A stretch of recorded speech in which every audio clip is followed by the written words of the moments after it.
কয়েক মাস আগে যারা মেট্রো রেল পুরাইছে তাদের হাতে বাংলাদেশের সচিবালয় সুরক্ষিত থাকবে এটা ভাবলেন কি করে? বাংলাদেশের পাবলিক তো সেদিনই বোকা বনে গেছে যেদিন এদেশ থেকে লিডারকে তাড়িয়ে সন্ত্রাসীকে বসানো হয়েছে দেশ পরিচালনা করার জন্য। সন্ত্রাসী বাহিনী দিয়ে পরিচালিত এই অন্তর্বর্তীকালীন সরকারের ক্যাবিনেটকে ইচ অ্যান্ড এভরি ব্যক্তি এই সচিবালয়ে অগ্নিকাণ্ডের দায়ভার নিতে হবে। লোপাটের জন্য ছাত্রলীগ আগুন দিছে, সমন্বয়করা মিথ্যা কথা বলতেছে, এটা এখন প্রমাণিত। সুতরাং এদেরকে ঝেঁটিয়ে বিদায় করার দায়িত্ব জনগণের। জনগণ খুব শীঘ্রই এদেরকে ঝেঁটিয়ে বিদায় করবে। ধন্যবাদ। আজকে হোক আর কালকে হোক ফাঁসি আমাদের হবে। তাহলে 57 অনুচ্ছেদ অনুযায়ী হাসিনা প্রধানমন্ত্রী। সংবিধানের 2 অনুচ্ছেদের সঙ্গে 8 অনুচ্ছেদের একটা সংঘর্ষ রয়েছে। আপনি 24 ঘন্টার ভিতরে পদত্যাগ করান। সচিবালয়ের ভিতরে আগুন লাগছে, ফায়ার সার্ভিসে গাড়ি ঢুকতে পারে। সচিবালয়ের ভিতরে আগুন লাগাটা সন্দেহজনক। মাননীয় প্রধান উপদেষ্টা ডক্টর মোহাম্মদ ইউনূস স্যারকে বলতে চাই এর বিশেষ তদন্ত নেন আর আপনার 3 জন উপদেষ্টারে আপনি 24 ঘন্টার ভিতরে পদত্যাগ করান। এই পোস্টগুলোর কমেন্টের মধ্যে একজন লিখছে 16 বছর অনাহারে থাকার পর এই প্রথম ফসল কেটে নিজের ঘরে তুলল এই বিএনপি নেতা। এটা বলার কারণটা হচ্ছে কি যে দীর্ঘদিন ক্ষমতার বাহিরে থাকার পরে বিভিন্ন জায়গায় এরকম ঘটনাগুলো ঘটছে, পত্রিকাতে সবগুলো আসছে না। তো আসুন চলুন দেখি মূল ঘটনাটা কি। আসসালামু আলাইকুম রহমতুল্লাহ, সবাই কেমন আছেন? আশা করি সবাই অনেক অনেক ভালো এবং সুস্থ আছেন। সবাইকে স্বাগতম জানাচ্ছি আমাদের আরেকটি নতুন ভিডিওতে। প্রতিদিনের মতো আমি আপনাদের রিয়াদ ফারুকী আবারও চলে আসলাম নতুন একটা ভিডিও নিয়ে। দর্শক, বর্তমানে সাম্প্রতিক সময়ে চলমান যে পরিস্থিতি, রাজনীতির যে বিষয়টাকে কেন্দ্র করে ইতিমধ্যে সামাজিক যোগাযোগ মাধ্যম থেকে শুরু করে বাংলাদেশের যে একটা অবস্থান চলতেছে সেটা নিয়ে তার কিছু ভিডিও ফুটেজ আমি আপনাদের মধ্যে তুলে ধরার চেষ্টা করবো, যেখানে আপনারা বেশ কিছু ভিডিও এবং বেশ কিছু তথ্য জানতে পারবেন যে ভিডিওর মাধ্যমে। দর্শক, আর বেশি কথা বাড়াচ্ছি না, আমরা মূল আলোচনা চলে যাচ্ছি। ভিডিওটি অনেক লম্বা হয়ে যাবে, তাই আমি সংক্ষেপে করার ক্ষেত্রে মূল আলোচনা চলে যাচ্ছি। তার আগে আপনারা যারা আমাদের চ্যানেলটিতে এখন চ্যানেল সাবস্ক্রাইব করে সাথে থাকবেন, একটা লাইক দিয়ে সবাই। কয়েক মাস আগে যারা মেট্রো রেল পুরাইছে তাদের হাতে বাংলাদেশের সচিবালয় সুরক্ষিত থাকবে এটা ভাবলেন কি করে? বাংলাদেশের পাবলিক তো সেদিনই বোকা বনে গেছে যেদিন এদেশ থেকে লিডারকে তাড়িয়ে সন্ত্রাসীকে বসানো হয়েছে দেশ পরিচালনা করার জন্য।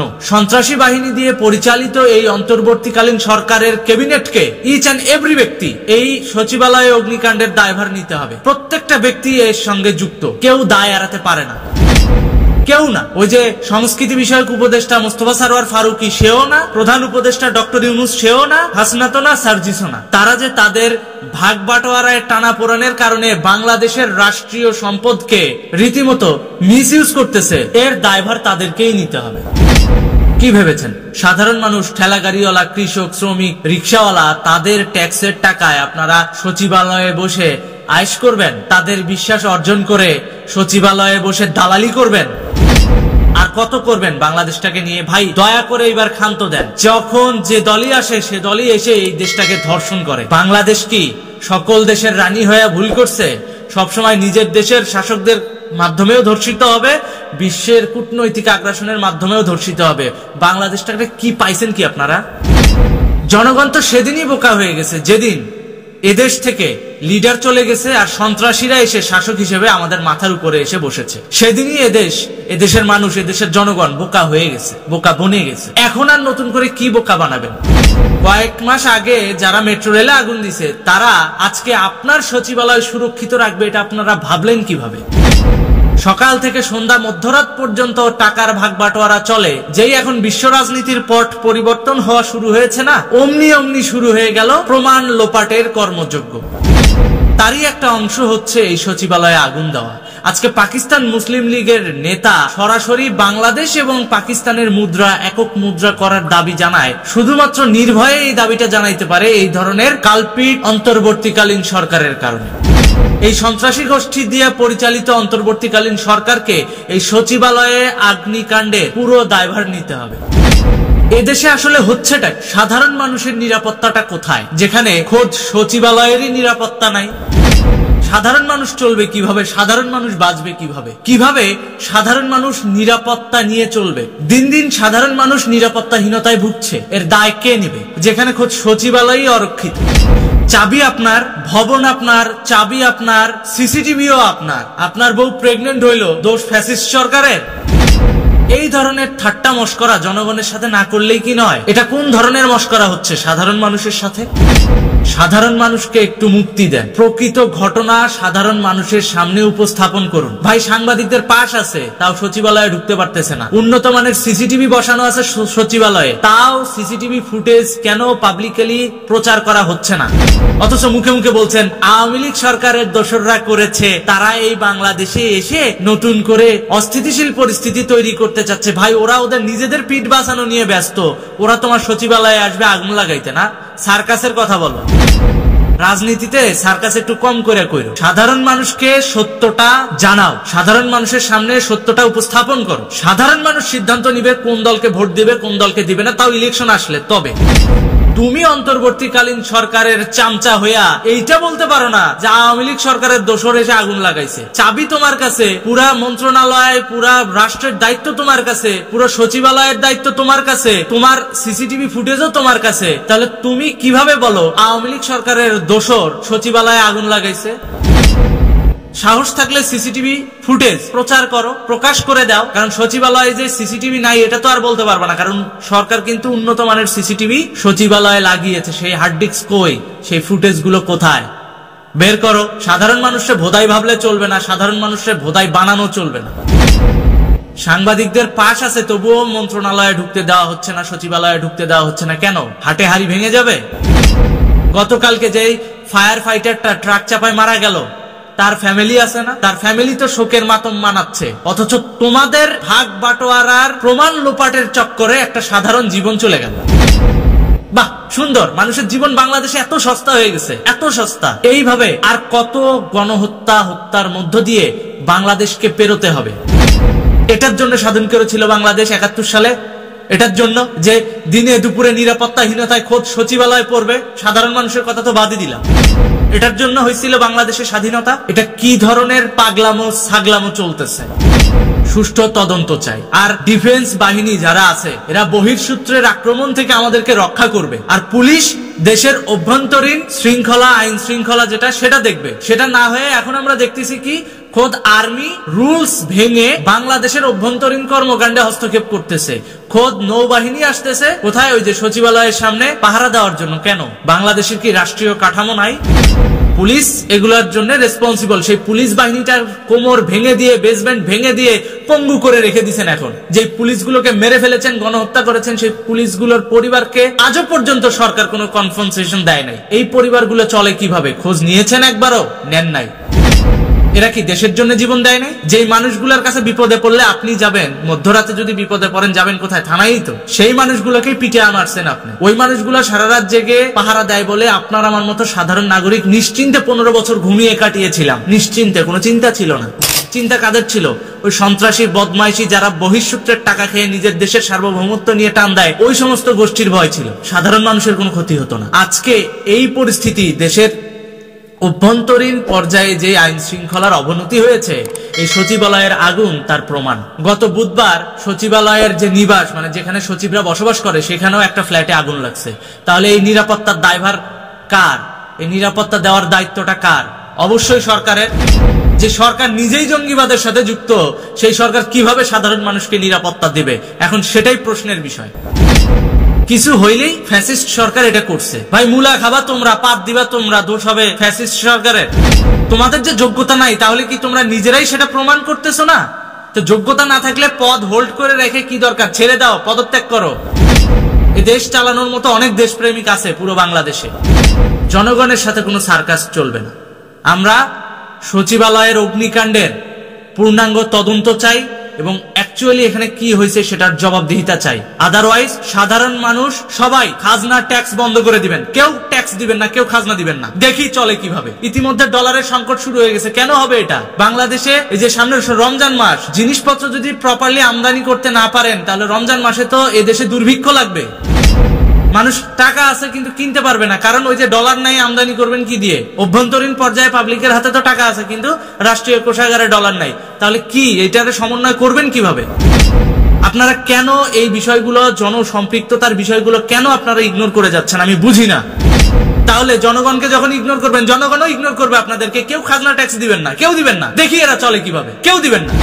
এইভাবে চলে না, এইভাবে একটা দেশ চলে না। বিচার বিভাগ আজকে স্বাধীনতা নাই, আজকে স্বাধীনতা নাই পুলিশ প্রশাসনের ভিতরে। পুলিশ প্রশাসন রীতিমতো প্রতিনিয়ত ভয়ে ভয়ে ডিউটি করতেছে। এরকম হবে কেন? দেশের অভ্যন্তরীণ রাজনৈতিক পট পরিবর্তনের দায় কি সাধারণ জনগণকে নিতে হবে? যদি সাধারণ জনগণকেই নিতে হয়, তাহলে সাধারণ জনগণের মাথা বিক্রি করে চলা বন্ধ করেন, সাধারণ জনগণকে স্যাটিসফাইড করে তারপর রাষ্ট্রীয় এবং রাজনৈতিক পট পরিবর্তন করেন। এটাই বাস্তবতা। এইভাবে বাংলাদেশ চলে না, এইভাবে একটা দেশ চলতে পারে না, যেখানে সাধারণ মানুষের কোনো নিরাপত্তার বালাই নাই, যেখানে সাধারণ মানুষ প্রতিনিয়ত ভয়ে ভয়ে দিন কাটায়, কখন জানি আমি আততায়ীর হাতে খুন হই। এই ধরনের চিন্তা ভাবনা নিয়ে ঢাকা শহরে বসবাস করা মানুষের সংখ্যা এখন অনেক। কেন হবে এই ধরনের পরিস্থিতি? বিগত 15 বছর আওয়ামী লীগ দেশ পরিচালনা করছে। কখনো কোন সাধারণ মানুষ রাস্তাঘাটে ছিনতাইয়ের কবলে পড়ার ঝুঁকিতে কি দিন পার করছেন? করেন নাই। যাও একটা দুইটা বিচ্ছিন্ন ঘটনা হতো, পুলিশ কিন্তু দ্রুত অ্যাকশন নিত, কিন্তু এখন পুলিশ কোনো অ্যাকশনই নিবে না। কারণ কি? কারণ আপনার ছিনতাইকারীকে ধরতে যায় ওই ছিনতাইকারীর শত্রু হবে পুলিশ। কেন করবে পুলিশ? কারণ আপনিই তো আবার হুজুকে এসে এই পুলিশের গায়ে হাত তুলবেন। তাহলে পুলিশ আপনার পাশে কেন দাঁড়াবে? আমাকে বুঝান। আপনার ব্যাপার আপনি সামলান, তখন পুলিশ এইভাবেই করবে। ও সরকারি চাকরি করেও বেতন পাচ্ছে, শেষ। তা এখন আপনি যখন বিপদে পড়বেন যাবেন কার কাছে? পুলিশের কাছে। সেই পুলিশকেই আপনারা মাথা ফাটায় দিলেন। এমনও নৃশংস ফুটেজ আছে, আমি ইউটিউবে দিতে পারতেছি না, শুধুমাত্র স্ট্রাইক আসবে বলে। পুলিশকে হ্যান্ডকাপ পরায়া, মানে ওর হ্যান্ডকাপ ওর হাতে লাগায়া ওরকে ল্যাংটা করে পিটায়া মারা হয়েছিল 5ই আগস্টের সময়। কেন?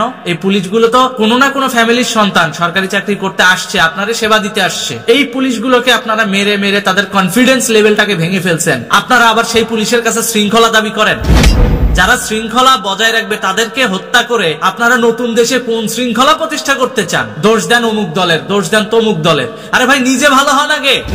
আপনি নিজে ভালো হইলে পুরো সমাজ ভালো হবে। খালি মানুষের দোষ দিয়ে তো লাভ নাই, নিজে ভালো হন। একটা কথা পরিষ্কার বলে রাখি, পাকিস্তান থেকে যে বাংলাদেশ পাকিস্তানের একক মুদ্রার প্রস্তাব দেওয়া হয়েছে, এটা যেন কখনো বাস্তবায়ন না হয়। ইতিমধ্যে পাকিস্তান হাই কমিশনের অনেক গুপ্তচর স্পাইরা এটা নিয়ে কাজ করছে। আমি অনুরোধ করব সচেতন মহলের কাছে, আপনারা সজাগ থাকুন। বাংলাদেশ এবং পাকিস্তানের মুদ্রা ভুলেও এক করা যাবে না, একক করা যাবে না। যদি এটা হয়, আমার দেশের যতটুকুই সম্পদ আছে, অর্থনৈতিক সম্পদ, ওই যে 71 সালে খোকলা করে রেখে গেছিল না, একেবারে জিরো করে রেখে গেছিল না, এই সরকার জিরো করে রেখে যাবে, সেই দিকেই যাচ্ছে।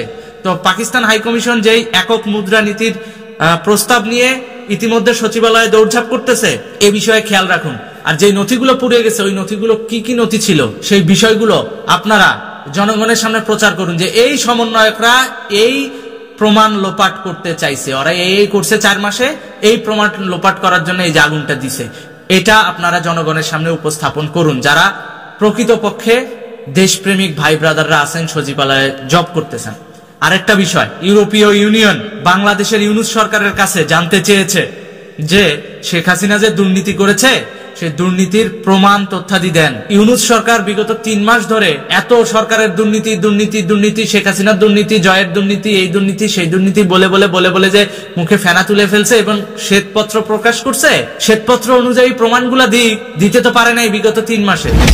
আগুন তো লাগলো আজকে, তাহলে তার আগে কি হয়েছে? তো শুধু শুধু ওই যে বললে চলবে না যে প্রমাণ লোপাটের জন্য ছাত্রলীগ আগুন দিছে, সমন্বয়করা মিথ্যা কথা বলতেছে, এটা এখন প্রমাণিত।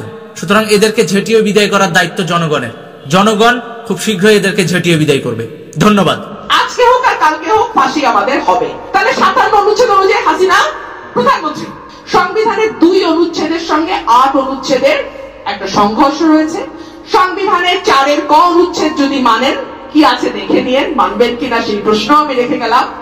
সংবিধানে আরো কয়েকটি অনুচ্ছেদ আমি লিখে নিয়ে এসেছি, যেখানে অনেকগুলো জায়গায় আছে, মানে কন্ট্রাস্ট আছে, বৈপরীত্য আছে। আপনি যদি দেখেন 7 ক যদি থাকে, আপনি আমি সবাই কিন্তু ফাঁসিতে ঝুলতে হবে। আজকে হোক আর কালকে হোক ফাঁসি আমাদের হবে। 7 খ যদি ধরেন, it goes against the very spirit of the constitution. আমাদের জুরিসপ্রুডেন্সের যে বেসিক নিয়ম, আজকের পার্লামেন্ট কখনো আগামী পার্লামেন্টকে বেঁধে দিতে পারে না। আজকের পার্লামেন্ট ঠিক করতে পারে না আগামীকাল পার্লামেন্ট, নতুন পার্লামেন্ট কি আইন করবে আর কি আইন করবে না। কিন্তু 7 খ বলে দিচ্ছে সংবিধানের এই অংশ কোনোদিন পরিবর্তন করা যাবে না। অর্থাৎ 2/3 মেজরিটিও যদি কোনো সরকারের থাকে সংসদে, তাদের পক্ষে সংবিধানের ওই অংশগুলো চেঞ্জ করা যায় না। It goes against the very spirit of jurisprudence and very spirit of the constitution itself. এটা হতে পারে না।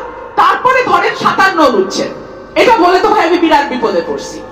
এই সংবিধান যদি থাকে মানেন, তাহলে 57 অনুচ্ছেদ অনুযায়ী হাসিনা প্রধানমন্ত্রী। এটা তো সংবিধান বলতেছে ভাই।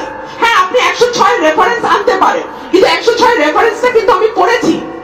সেখানে কোথাও এই সরকার যে প্রধানমন্ত্রী মানে চিফ অ্যাডভাইজার যে প্রাইম মিনিস্টারের দায়িত্ব পালন করছে, এই লাইনটা কিন্তু কোথাও বলা হয় না। অল্প কয়েকটা লাইন, খুব যে ওয়েল ড্রাফটেড তেমনও নয়, এবং হিয়ারিং হয়েছে কিনা এই প্রশ্ন উঠছে। যাই হোক, এটা আরেক বিতর্ক তৈরি হবে এখন। তাহলে আসেন রাষ্ট্রপতি অপসারণ। এই সংবিধান যদি মানে, তাহলে স্পিকার ছাড়া রাষ্ট্রপতি আপনি অপসারণ করতে পারবেন না। সংসদ দিয়ে ইমপিচমেন্ট করতে পারেন, সংসদই নাই, তাহলে আপনি রাষ্ট্রপতিকে সরাবেন কি করে? আবার আপনাকে সে 106 এর সাহায্য নিতে হবে। তাহলে তো প্রতি পদে পদে আপনাকে প্রতিদিন আপনাকে সুপ্রিম কোর্টের রেফারেন্সের জন্য যেতে হবে। এইভাবে একটা রাষ্ট্র চলতে পারে কিনা, সরকার কাজ করতে পারে কিনা, এই প্রশ্ন আমি রেখে গেলাম। আমি আইনের একজন খুবই ছোট ছাত্রী। আমি রাজনীতির মাঠেও আমার অভিজ্ঞতা খুব বেশি দিনের নয়, সেখানেও আমি একজন ক্ষুদ্র কর্মী। সুতরাং এই প্রশ্নগুলো যেটা আমার মনে এসছে সেগুলো আমি এখানে রেখে যাচ্ছি। আশা করি যারা বিদগ্ধ জন আছেন তারা চিন্তা ভাবনা করে এমন একটা পথ বা এমন একটা উপায় তারা নেবেন যেটা আজকের সলিউশন না। আজকে আমার একটু কেটে গেল, আমি ওইটুকুতে মলম লাগায় ভাবলাম যে ব্যাস হয়ে গেল, না, এরকম না। একটা স্থায়ী সমাধানের দিকে যেন যায়, সেই দিকেই সবাই নজর রাখবেন।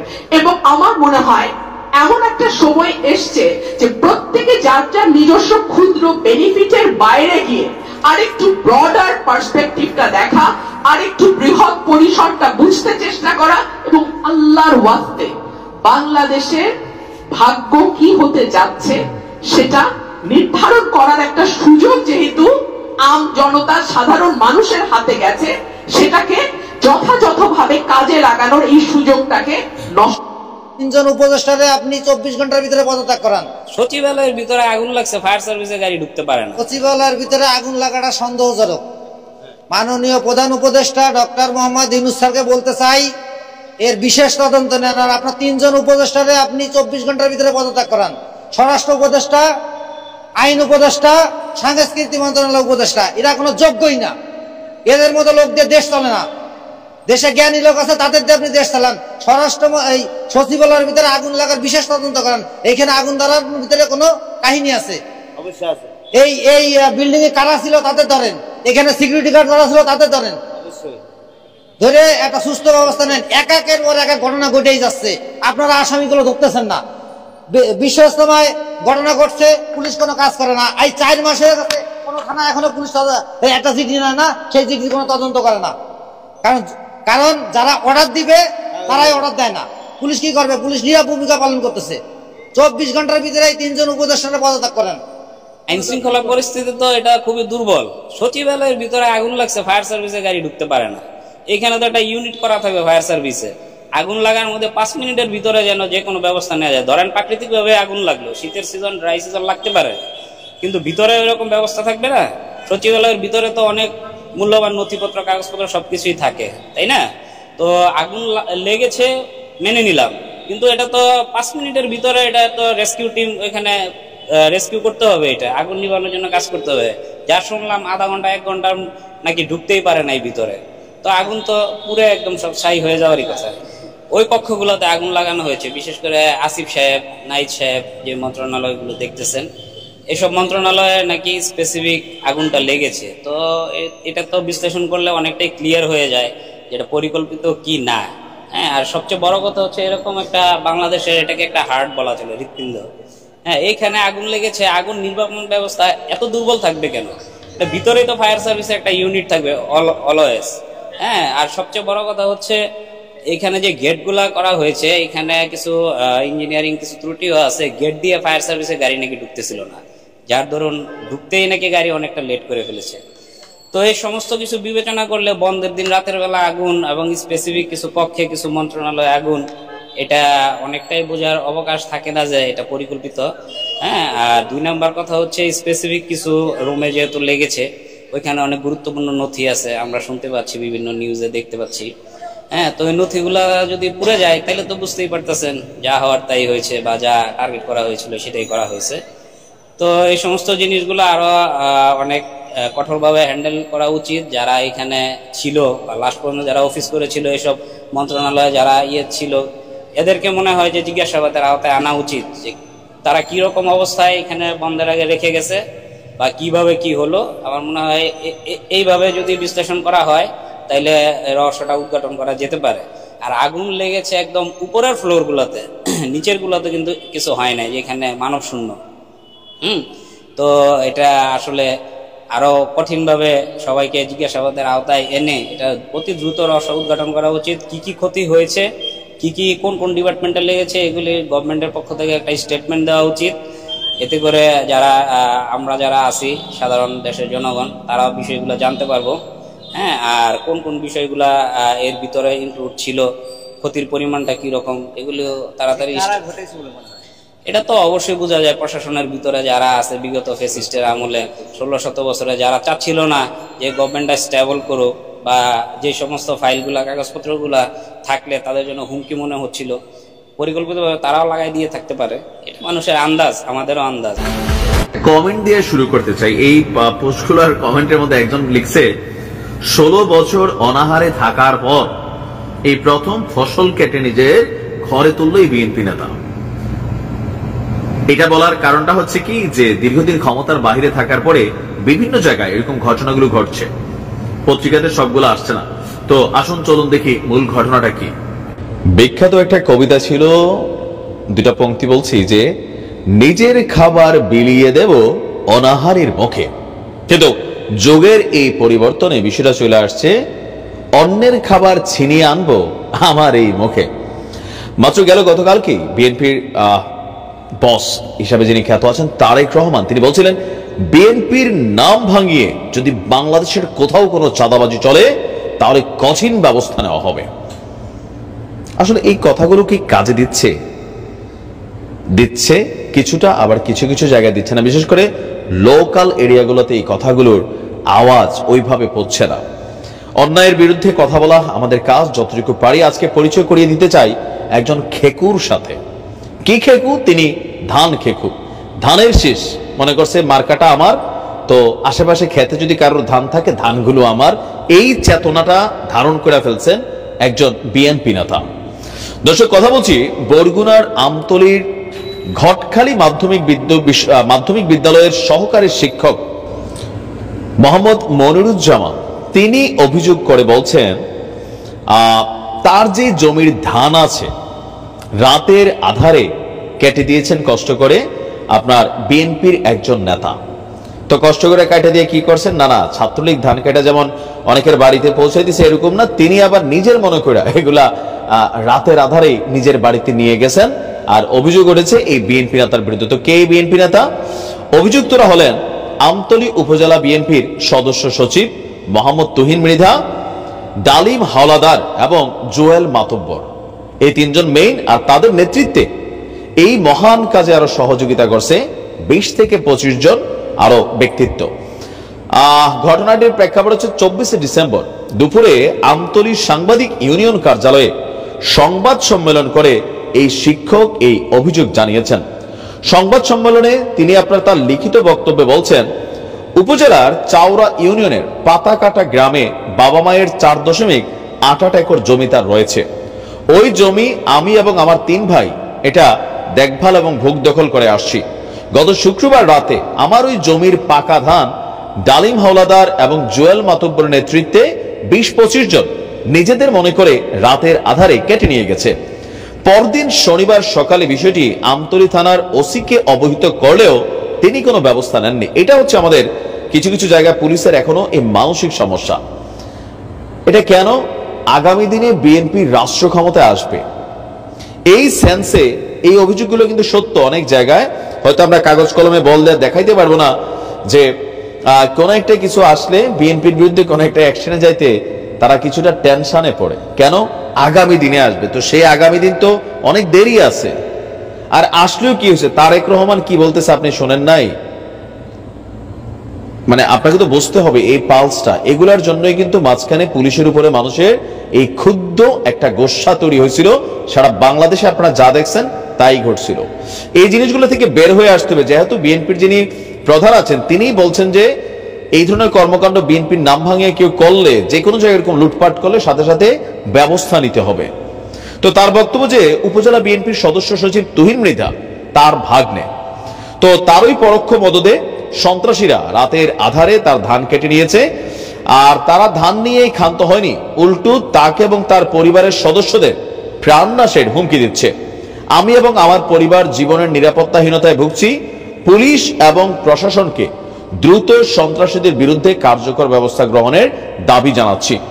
অভিযুক্ত ডালিম হাওলাদার ধান কাটা এবং প্রাণনাশের হুমকির কথা অস্বীকার করেছেন। মনিরুজ্জামান বাবুল এবং তার লোকজন, তারা নাকি মানে শিক্ষক এবং তার লোকজন, তারা ধান কেটে নিয়ে মিথ্যা দায় চাপাচ্ছেন। তিনি যে ধান কেটে নিয়েছেন সেটা নাকি আবার প্রমাণও আছে। তো উপজেলা বিএনপির সদস্য সচিব তুহিন মৃধা বলছেন, ওই জমি নিয়ে উভয় পক্ষের মধ্যে পারিবারিক বিরোধ আছে, আর আমার বিরুদ্ধে অভিযোগ মিথ্যা। ওসি সাহেব বলছেন, এই বিরুদ্ধে অভিযোগ পেলে আইনগত ব্যবস্থা নেবে। নিয়ে আনেন, যত সংবাদ সম্মেলন করছে, পারিবারিক ঝামেলা হোক যেটাই হোক, নামটা তো বিএনপির আসছে পত্রিকাতে। আগে এরকম আসতো বদরুল লীগ, ওই যে খায়রুল লীগ। আপনি যখন কোন একটা দলের পদ পদবিতে থাকেন, যে কোনো কাজ করলে এটা দলের ট্যাগচ হিসাবে চলে আসে। এগুলা থেকে ক্ষান্ত হন। পারিবারিক সমস্যা থাকলে অন্যভাবে সমাধান করবেন। আর আগামী বাংলাদেশ আমরা কিন্তু পরিবর্তিত দেখতে চাই। এগুলোর কারণে কিন্তু অনেকটা ঘটনা ঘটছে এই দেশে, আবারও ঘটতে পারে। ভালো থাকুন, জানাবেন আজকে কে কোথা থেকে ভিডিও দেখেছেন অবশ্যই দ্রুত কমেন্টে জানিয়ে ফেলুন। আমাদের চ্যানেলটিতে নতুন চ্যানেল সাবস্ক্রাইব করে সাথে থাকবেন। ধন্যবাদ সবাইকে। দেখা হবে কোনো ভিডিওতে। ভালো থাকবেন, সুস্থ থাকবেন। আল্লাহ।